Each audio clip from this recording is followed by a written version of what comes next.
Hello students, welcome to my channel more education junction.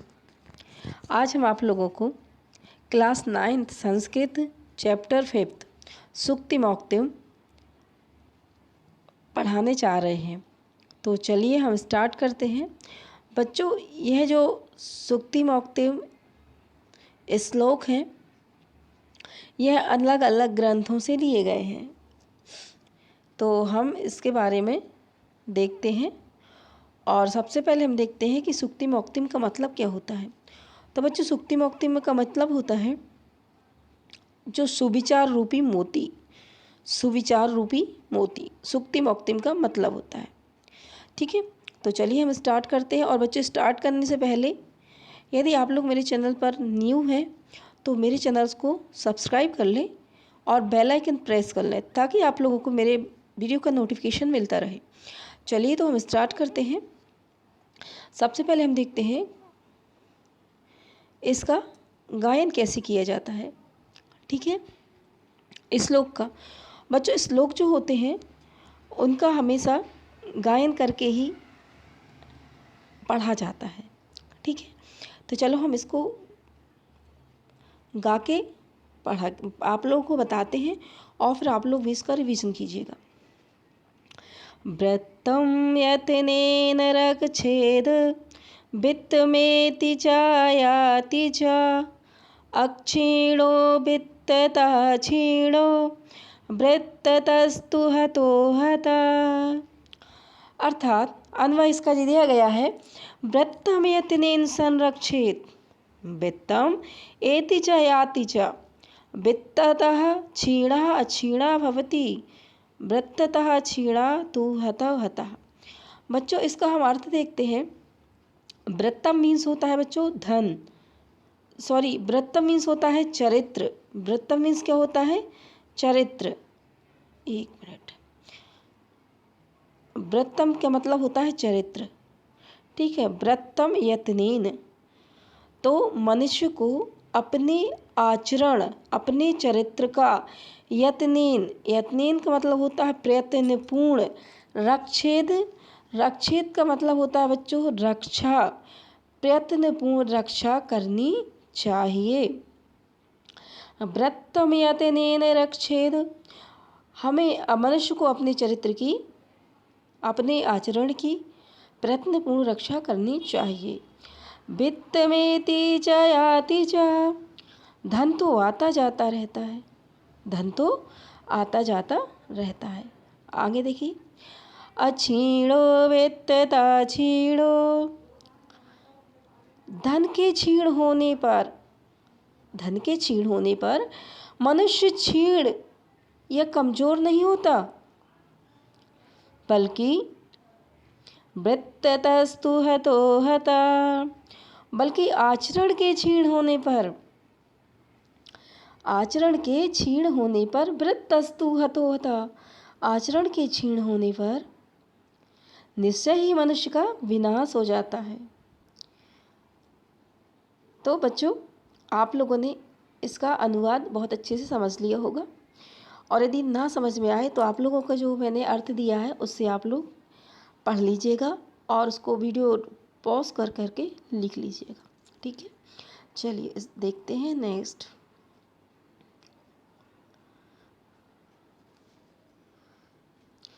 श्रूयतां धर्म सर्वस्वं श्रुत्वा चैवावधार्यताम्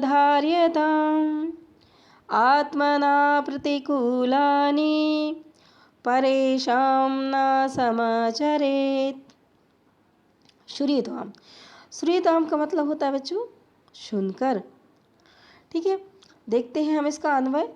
धर्म सर्वस्वम श्रूयताम श्रुत्वा च एव अवधार्यताम् आत्मनः प्रतिकूलानि परेषां न समाचरेत्। आत्मनः मतलब आत्मा, प्रतिकूलानि हमारी आत्मा के जो प्रतिकूल हो, परेषां न समाचरेत्। चलिए इसका हम देख लेते हैं हिंदी अनुवाद। मनुष्य को धर्म का सार सुनना चाहिए और सुनकर उसे मन में धारण करना चाहिए। तो इसको थोड़ा सा देखते हैं। श्रूयताम धर्म सर्वस्वाम श्रुत्वा चैवावधार्यताम। तो धर्म का जो सार है, मनुष्य को धर्म का सार सुनना चाहिए और सुनकर उसे मन में धारण करना चाहिए। आत्मनः प्रतिकूलानि मतलब कि जो स्वयं को प्रतिकूल लगे या अच्छा ना लगे वैसा व्यवहार, परेशान दूसरों के साथ ना समाचरित, वैसा व्यवहार दूसरों के साथ नहीं करना चाहिए। अर्थात जो व्यवहार हमें अच्छा नहीं लगता वैसा व्यवहार हमें दूसरों के साथ में भी नहीं करना चाहिए। तो ये चीज़ आप लोगों को समझ में आ गई होगी। चलिए हम नेक्स्ट पर देखते हैं। चलिए, प्रियवाक्य प्रदानेन सर्वे तुष्यन्ति जन्तवः। प्रियवाक्य प्रदानेन सर्वे तुष्यन्ति जन्तवः। तस्माद् तदेव वक्तव्यं वचने का दरिद्रता।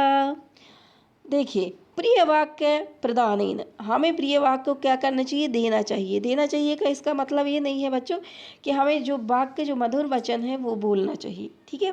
देने का मतलब मधुर वचन बोलना चाहिए। तो इसका अन्वय देखते हैं हम।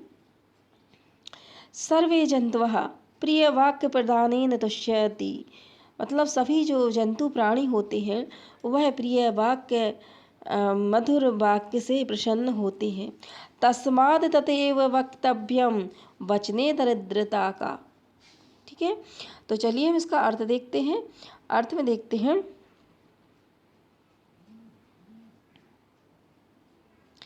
अर्थ देख लेते हैं इसका।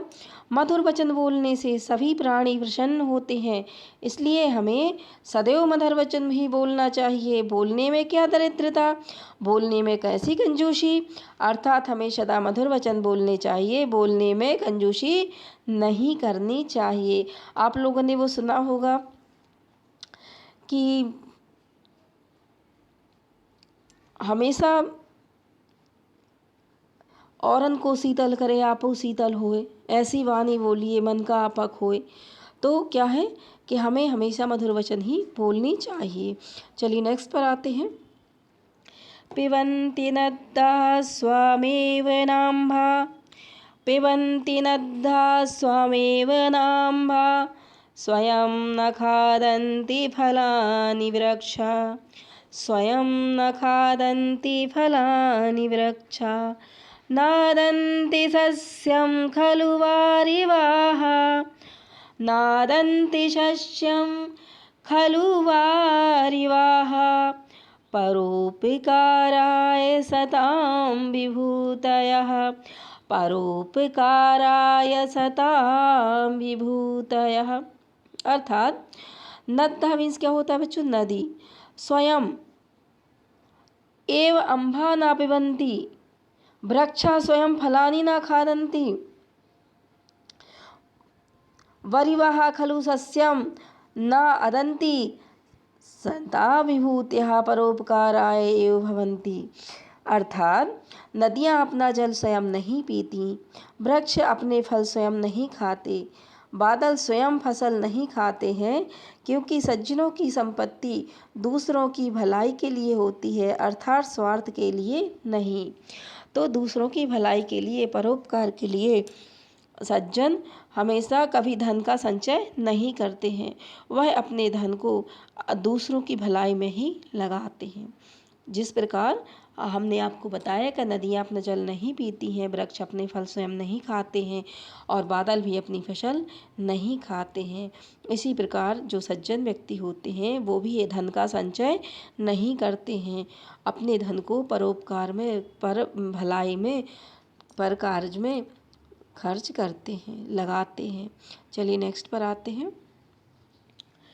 गुणेश वेविहि कर्तव्यः, गुणेश वेविहि कर्तव्यः, प्रयत्ना पुरुषे सदा, गुणयुक्तो दरिद्रोऽपि नेश्वरैर्गुणैः समः, गुणयुक्तो दरिद्रोऽपि नैश्वर्य गुणैषमः। ये मृच कटकम से लिया गया है। तो चलिए हम इसका अन्वय देख लेते हैं। पुरुष ही सदा गुणवेषु, पुरुष ही सदा गुणेषु एव ही प्रयत्नः कर्तव्यः।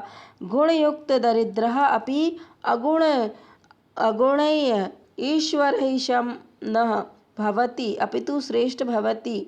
अर्थात मनुष्य को सदा गुण ग्रहण करने के लिए प्रयत्न करना चाहिए, क्योंकि गुणयुक्त या गुणवान निर्धन व्यक्ति जो गुणहीन धनी व्यक्ति के समान नहीं होता है।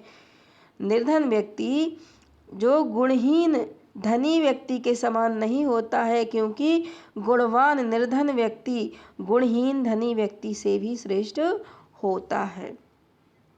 ठीक है बच्चों, क्योंकि जिसके पास गुण है उसके पास में सर्वस्व है, और गुणहीन व्यक्ति यदि धनी व्यक्ति भी है तो वह श्रेष्ठ नहीं है, वह क्या है, तुच्छ है। ठीक है, श्रेष्ठ कौन है, जो गुणवान व्यक्ति है, निर्धन है परंतु गुणवान है। चलिए नेक्स्ट पर जाते हैं हम।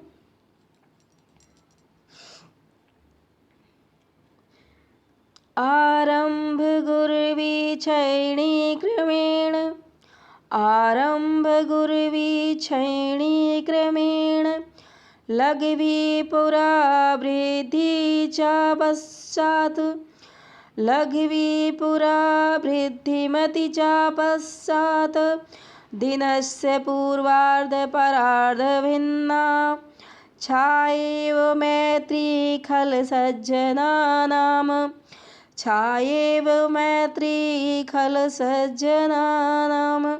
यह नीति शतकम से लिया गया है। चलिए इसको देखते हैं, अन्वय देख लेते हैं। खल सज्जनानां, खल सज्जना, खल मीन्स होता है बच्चों दुष्ट, जो दुर्गुण व्यक्ति होते हैं वो कहलाते खल, और सज्जना नाम सज्जन व्यक्ति। तो इसमें ये बताया गया है कि सज्जन और दुर्जन व्यक्ति की मैत्री कैसी होती है। तो देखिए, मैत्री दिनस्य पूर्वार्ध परार्ध भिन्ना, छाया एव आरंभ गुर्वी क्रमेण क्षैणी, पुरा लघवी पश्चात विद्धिमती चा भवती। तो क्रमेण मतलब होता है क्रम से, क्षैणी मतलब क्षय होती जाती है। तो आरंभ में तो गुर्वी होती है लघु, छाया जो दुर्जन व्यक्ति होते हैं उनकी मित्रता आरंभी गुर्वी आरंभ में बड़ी होती है, और क्रमेण क्षैणी और क्रम से क्षय होती जाती है, नष्ट होती जाती है, कम होती जाती है। ठीक है, और पुरा लघवी, पुरा मतलब बाद में, लघवी पश्चात, जब दोपहर के पश्चात जिनकी मित्रता होती है वह बुद्धिमानों की मित्रता होती है। जैसे पहले छोटी होती है और फिर उसके बाद में गाढ़ी होती जाती है। तो चलिए हम इसका अर्थ देखते हैं। सज्जनों की मित्रता दिन के परार्ध मतलब दोपहर के बाद की छाया के समान शुरू से छोटी और धीरे धीरे बढ़ने वाली होती है।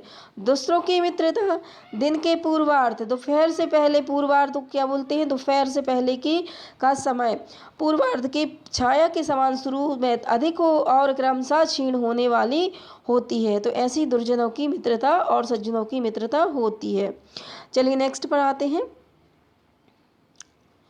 यत्रापि कुत्रापि गता भवेयुः, यत्रापि कुत्रापि गता भवेयुः, हंसा महीमण्डलमण्डनाय, हंसा महीमण्डलमण्डनाय, हानिस्तु तेषां हि सरोवराणां, हानिस्तु तेषां हि सरोवराणां, येषां मरालैः सह विप्रयोगः, येषां मरालैः सह विप्रयोगः। देखिए, विप्र योगा या वियोगा, विप्रयोगा। चलिए देखते हैं, अन्वय इसका देख लेते हैं। हंसा, हंस समझते हैं बच्चों आप लोग, पता होगा हंस एक पक्षी का नाम है। हंसा यत्र अपि कुत्र अपि महीमण्डल मण्डनाय गतः भवेयुः, हानिः तु तेषां सरोवराणि हि भवति, येषां मराले हि विप्रयोग भवति। तो इसका हम अर्थ देखते हैं। अर्थ, पृथ्वी की शोभा बढ़ाने के लिए हंस चाहे जहाँ कहीं भी गए हों, पृथ्वी की शोभा बढ़ाने के लिए हंस चाहे जहाँ कहाँ भी गए हों, इससे हानि तो उन सरोवरों की, सरोवर मतलब तालाब, उन सरोवरों की ही होती है जिनकी सुंदरता बढ़ाने वाले हंसों से उनका वियोग या बिछड़ाव हो गया हो। ठीक है, तो इसमें कहा गया है कि पृथ्वी पर जो पृथ्वी की शोभा बढ़ाने के लिए हंस चाहे जहाँ भी कहीं गए हों, मतलब तालाब को छोड़कर जहाँ कहीं भी गए हों, इससे हानि तो उन सरोवरों की होती है जिनकी सुंदरता बढ़ाने वाले हंसों से उनका वियोग या बिछड़ाव होता है। आपने देखा होगा जो तालाब होते हैं वहाँ पर कितने हंस होते हैं, और जहाँ हंस होते हैं तालाब की शोभा और बढ़ जाती है। ठीक है, और अच्छा लगने लगता है। लेकिन हंस कहाँ चले जाते हैं, हंस का तालाब से बिछड़ाव हो जाता है, तो हंस यहाँ वहाँ घूमने निकल जाते हैं। तो चलिए हम नेक्स्ट देख लेते हैं। गुणा गुणेषु गुणा भवन्ति ते निर्गुणं प्राप्य भवन्ति दोषः। गुणा गुणेषु गुणा भवन्ति ते निर्गुणं प्राप्य भवन्ति दोषा। आश्वाद्धतो या प्रवहन्ति नद्धा समुद्रमाशाध भवन्त्यपेयः। ये हितोपदेश से लिया गया है। चलिए हम देखते हैं, इसमें अन्वय देखते हैं। गुणा, ठीक है, गुणा आपको पता है ना, गुणा गुणेषु गुणा भवन्ति ते गुणः निर्गुणं प्राप्य दोषा भवन्ति। अर्थात गुण जब तक गुणी व्यक्ति के पास होते हैं तब तक ही वे गुण होते हैं, वही गुण निर्गुण या गुणहीन व्यक्ति के पास जाते हैं तो वह दोषहीन बन जाते हैं। निर्गुणं प्राप्य दोषा भवन्ति, वे दोषहीन बन जाते हैं।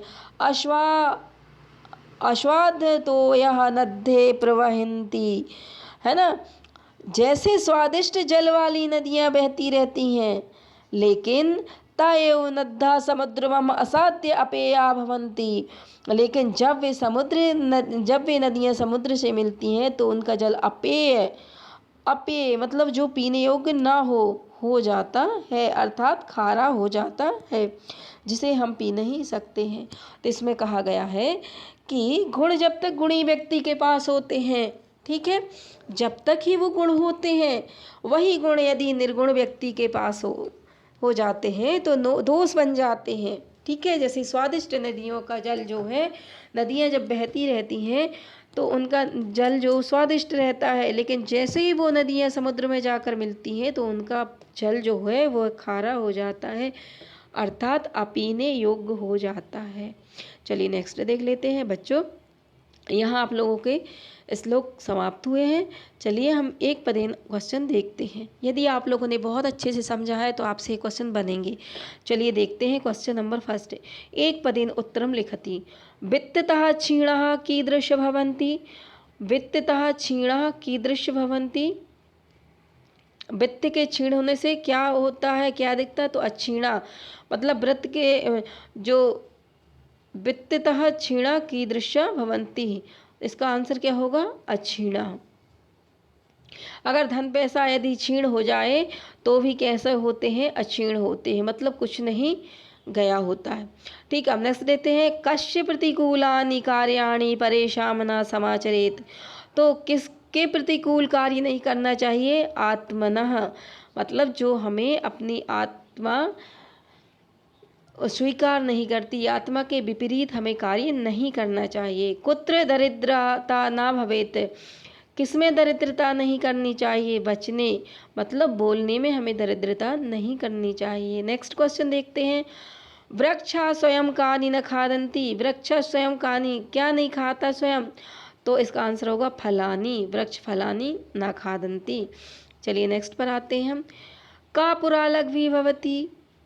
का पुरा लघ्वी भवति, तो पहले क्या छोटी होती है, तो पहले क्या होती है छोटी, सज्जना नाम मैत्री या परार्धस्य छाया। दो में से कोई एक भी क्वेश्चन आप लोग लिख लोगे तो दोनों ही आंसर आप लोगों के सही होंगे, सज्जनाम मैत्री और परार्धस्य छाया। मतलब सूर्य दोपहर के बाद का समय, जो पहले क्या होती है, लघ्वी। लघ्वी मतलब छोटी, लघु। चलिए नेक्स्ट पर आते हैं। और सज्जन की मित्रता भी पहले छोटी होती है, लघु होती है ना, फिर बाद में बढ़ती जाती है। चलिए नेक्स्ट पर आते हैं। अधो लिखित प्रश्नानाम, अधो होगा बच्चों ये, अधोलिखिता प्रश्नानाम उत्तराणि संस्कृत भाषाया लिखित, संस्कृत भाषा में लिखो। क्वेश्चन देख लेते हैं हम। यत्नेन किम रक्षेत वित्तम वित्तम वित्तम वृत्तम वा। यत्नेन वृत्तम रक्षेत, यत्नेन किसकी रक्षा करना चाहिए, हमें प्रयत्न करना चाहिए। तो यत्नेन वृत्तम रक्षेत, हमें अपने चरित्र की रक्षा करनी चाहिए। नेक्स्ट देख लेते हैं। अस्माभिः कीदृशम आचरण न कर्तव्यम। तो की न समाचरेत, अस्माभिः हमें किस आचरण नहीं करने चाहिए। तो अस्माभिः आत्मनः प्रतिकूलम न समाचरेत, हमें अपने आत्मा के विपरीत या जो हमें अच्छा नहीं लगता है उसके प्रतिकूल हमें आचरण नहीं करने चाहिए। नेक्स्ट देख लेते हैं। जंतवः कैन तुष्यन्ति, जंतवः कैन तुष्यन्ति, जंतु जो होते हैं वो किस में प्रसन्न होते हैं।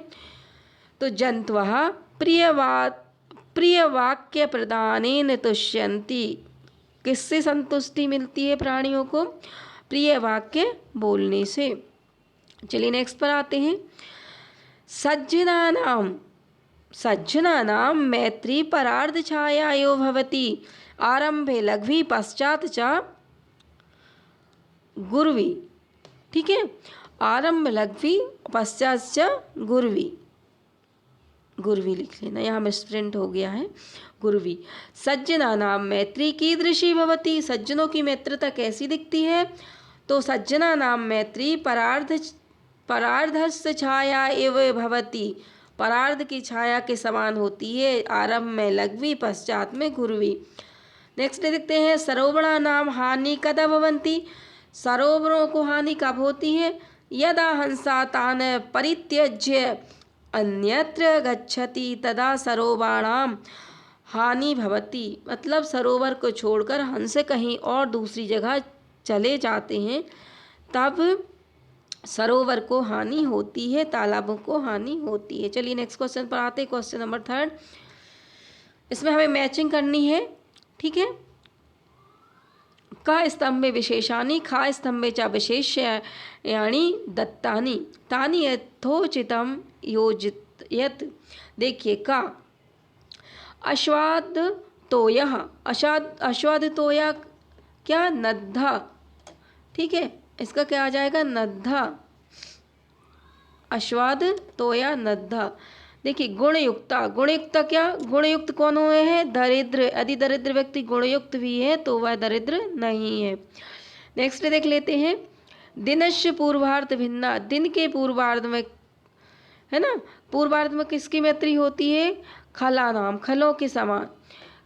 ठीक, नेक्स्ट देखते हैं। दिनस्य परार्ध भिन्ना, और दिन के परार्ध में मतलब दोपहर के बाद की मित्रता किसके समान होती है, सज्जनों की मित्रता के समान। तो चलिए आपका कंप्लीट हो गया। नेक्स्ट पर आते हैं। क्वेश्चन नंबर 4 पर देख लेते हैं। हमने आप लोगों को इस श्लोक का अनुवाद भी समझा दिया था, तो आप लोग इसको लिख लीजिएगा। आरंभी गुर्वी क्षणी क्रमेण लघ्वी पुरावृद्धिमती चा पश्चात दिनस्य पूर्वार्ध परार्ध भिन्ना छाएव मैत्री खल सज्जना नाम। तो आप लोग इसका अन्वय आशय देख लीजिएगा। ठीक है, चलिए नेक्स्ट पर आते हैं। अधोलिखित पदेभ्यः भिन्न प्रकृतिम पदम चित्वा लिखित। तो जो अलग प्रकृति के जो पद हैं उनको आप लोग लिखिए देखकर। ठीक है, वक्तव्यम कर्तव्यम सर्वोच्चम हंतव्यम। तो वक्तव्यम कर्तव्यम सर्वोच्चम और हंतव्यम। तो इसमें हमारा जो जाएगा अलग जाएगा वह है हमारा सर्वोच्चम। ठीक है, सर्वस्वम यह अलग है। ठीक है, यह वक्तव्यम अलग है, कर्तव्यम और सर्वस्वम। तो देखिए इसमें वक्तव्यम आधा वा और या मा आ रहा है, या मा आ रहा है, और इसमें स्वा और मा। ठीक है, तो ये अलग विभक्ति है और ये तीनों एक एक की है, तो सर्वस्वम आएगा। चलिए देखते हैं। यत्नेन वचनेन प्रिय वाक्य प्रदानेन मरालेन, इसमें क्या है? यत्नेन, यत्न करना चाहिए, प्रिय वाक्य प्रदानेन मरालेन, तो इसमें अलग सब है, क्या है? वचन, वचनेन। ठीक है, नेक्स्ट देखते हैं। सूर्यताम, औदार्यताम, धनवताम, क्षम्यताम, तो इसमें सबसे अलग कौन सा है बच्चों? यह है धनवताम। तो हमारा राइट ऑप्शन जाएगा धनवताम पर। ठीक, नेक्स्ट देख लेते हैं। जंतवा नद्धा विभूतिया परितः, ठीक, तो इसका जो राइट ऑप्शन जाएगा हमारा परितः। ठीक, जंतवा नद्धा विभूतिया, लेकिन परितः अलग है। चलिए नेक्स्ट पर आते हैं। क्वेश्चन नंबर 6 पर देखते हैं। स्थूल पदान्यधिकृत्य प्रश्नवाक्य निर्माणं कुरुतः। वृत्ततः क्षीण हता भवन्ति, व्रत के क्षीण, वृत्तः क्षीण, तो इसकी जगह क्या आ जाएगा? इसका क्वेश्चन बनाना है हमको, प्रश्न बनाना है, तो व्रततः की जगह क्या आ जाएगा? कस्माद् क्षीणा हता भवन्ति, किसके क्षीण होने से सब कुछ नष्ट होता है। ठीक, व्रततः चरित्र, धर्म सर्वस्वम श्रुत्वा औदार्यताम, तो धर्म सर्वस्वम की जगह पर क्या आ जाएगा? कम, कम श्रुत्वा औदार्यताम, किसे सुनकर धार्य करना चाहिए। ठीक है, नेक्स्ट देखते हैं। फला फलम न खादंती, ठीक, तो के फलम न खादंती, इसका क्वेश्चन बनेगा फल की जगह, वृक्षा की जगह के फलम न खादंती, कौन फल नहीं खाता? तो आंसर आ जाएगा वृक्षा फलम न खादंती। नेक्स्ट देखते हैं। खलानाम मैत्री आरंभ गुरुवी भवती, तो आपका आंसर इसका आएगा केशाम मैत्री आरंभ भवत, आरंभ गुरुवी भवती, आरंभ गुरुवी भवती, मतलब सब किसकी मित्रता पहले बड़ी होती है, पहले गाढ़ी होती है, तो किसकी? दुर्जन की। नेक्स्ट देख लेते हैं हम। क्वेश्चन नंबर 7 पर देखते हैं। अधोलिखितानि वाक्यानि लोट लकारे परिवर्त्यत, तो नीचे लिखे हुए वाक्यों को लोट लकार में परिवर्तित करो। तो देखिए, सह पाठम पठति, सह पाठम पठति, लोट लकार में क्या आ जाएगा? तू आता है बच्चों। देखो, सह पाठम पठतु, सह पाठम पठतु, सह मतलब वह है। ठीक है, सह पाठम पठतु।